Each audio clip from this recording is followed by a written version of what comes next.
My name is Mark Jones. I'm director of the Victoria and Albert Museum, and I'm here in the Gilbert Galleries within the V&A, surrounded by examples of extraordinary craftsmanship. In particular, we have here some of the finest hand engraving that you'll see anywhere.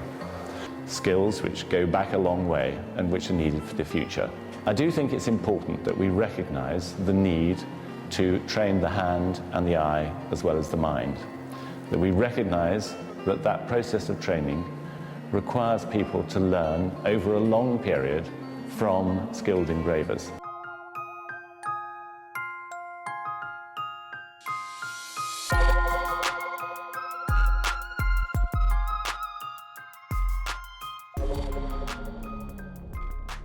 Okay, this is something that I've engraved already. I've started to engrave it, I've not quite finished it yet. And in order to get to that stage, I started off with my reference material. This is just a picture from an engraving book. So in this case I've traced through the tracing paper, very fine. You need to, every single process has to be perfect if you want the picture to be as close to the original.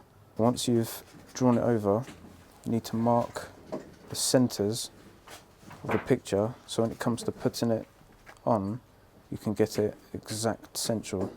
For working on something such as this, I use this. And this is made out of sandbags, different shapes to support each sandbag, going from larger to smaller. Of course, at the top you want the smallest sandbag, and that is to allow movement, and it just helps you in generally engraving. To produce this piece of work, it took me about from up to 2 to 2.5 days.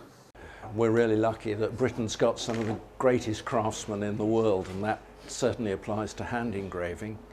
The snag is that the average age of most of these craftsmen is pretty elderly, and the other snag is that the government gives almost no help, no money, no apprenticeship schemes to any of these craftsmen.